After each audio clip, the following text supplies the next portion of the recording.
Coucou! Et bien me voilà ce matin pour vous présenter une gamme que moi j'adore parce que ça me permet un nombre de possibilités en cuisine absolument hallucinant. Ce sont nos moules silicone. Alors, avant de vous les présenter individuellement, je vous parle rapidement de leurs caractéristiques qui est assez simple en fait. Nos moules silicone sont 100% silicone. Si je le précise, c'est qu'il y a une raison. Certains moules contiennent d'autres ingrédients, pas les nôtres. C'est 100% silicone, donc aucun produit nocif pour la santé. Ils sont totalement indéformables.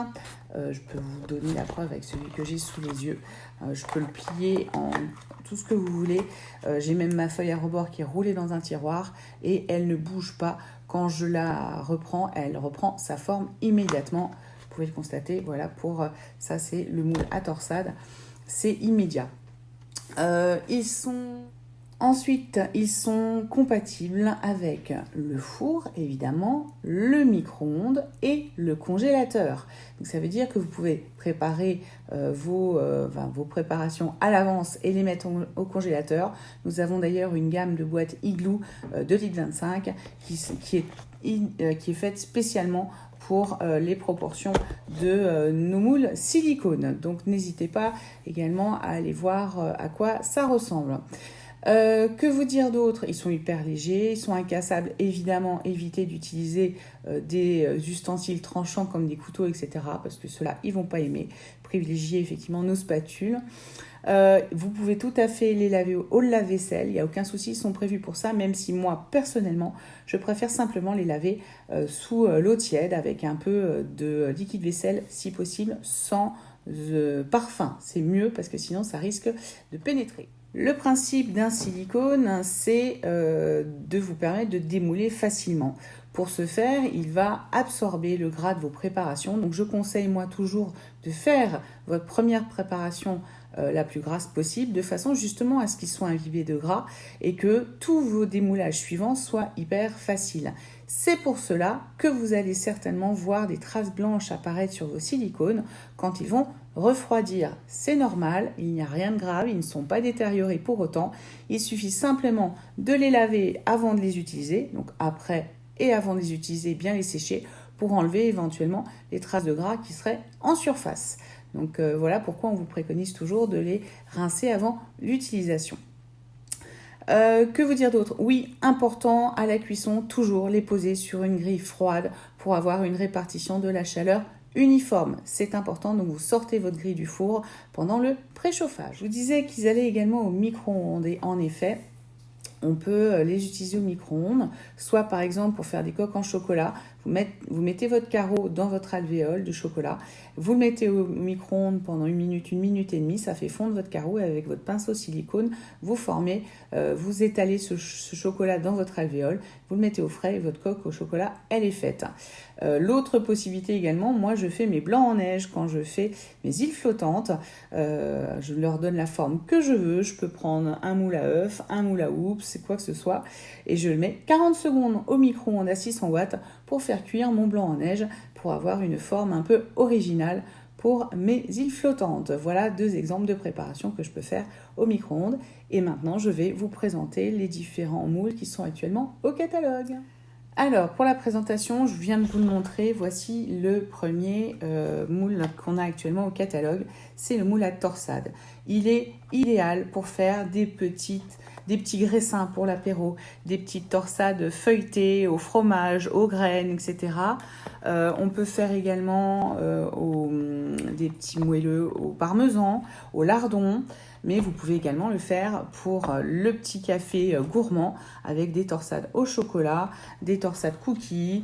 Voilà, on a plein de préparations comme ça, on a des petites recettes qui peuvent être faites. Mais on peut également s'en servir comme pour faire des glaçons et des glaçons aromatisés. Moi, j'ai déjà fait des glaçons pour mes cocktails qui étaient aromatisés ou avec des feuilles de menthe à l'intérieur. C'est quelque chose qui marche très très bien pour ces moules à torsade. Le suivant, ce serait que le moule à gaufres. Et oui, on peut faire des gaufres au four et je vous assure qu'elles sont super bonnes.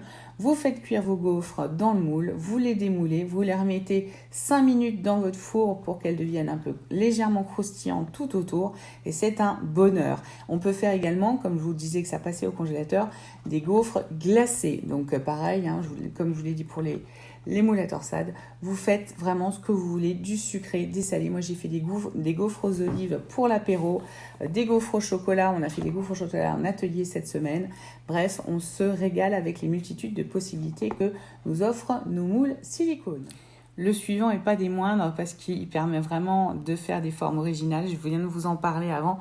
Le moule à oops, le moule à donut. Donc vous pouvez évidemment faire des donuts classiques, des donuts au chocolat, mais également des bagels. Moi je vous dis, je m'en sers pour faire par exemple une jolie présentation pour faire mes blancs en neige pour mes îles flottantes. Bref, il est vraiment super. Et vous savez pourquoi je m'en sers aussi, je fais des donuts de légumes. Et oui, je mets des râpés de légumes dedans et je mets ça au four avec un petit peu de beurre dedans et ça vous fait, ou des rösti ou des choses comme ça, des petites galettes en forme de donuts super sympa pour accompagner vos plats. Si vous voyez qu'à l'intérieur c'est légèrement brillant, c'est parce qu'effectivement on leur a donné cet aspect pour permettre que vos préparations soient totalement lisses au démoulage. Vous verrez, c'est bluffant, c'est juste impeccable. Allez, encore 3 produits à vous présenter et le premier est le moule rectangle. Donc évidemment idéal pour faire un brownie. Moi j'ai fait des fudge en chocolat, c'est-à-dire des espèces de bonbons de chocolat un peu durs, un peu denses. On peut faire des granolas, on peut faire un croque-monsieur géant, oui, tout à fait. Une quiche sans pâte, une focaccia, bref, plein de possibilités encore une fois avec ce moule rectangle. Et dans un souci un peu éco-responsable, vous allez dorénavant jeter vos papiers cuisson pour enfin utiliser notre feuille à rebord, notre feuille de cuisson qui va vous permettre de faire absolument ce que vous voulez. Vous voulez faire des macarons, en plus on a, je ne sais pas si vous le voyez en surbrillance, je crois qu'on le voyait avant, vous avez les ronds. Voilà, pour former vos macarons par exemple, vos cookies.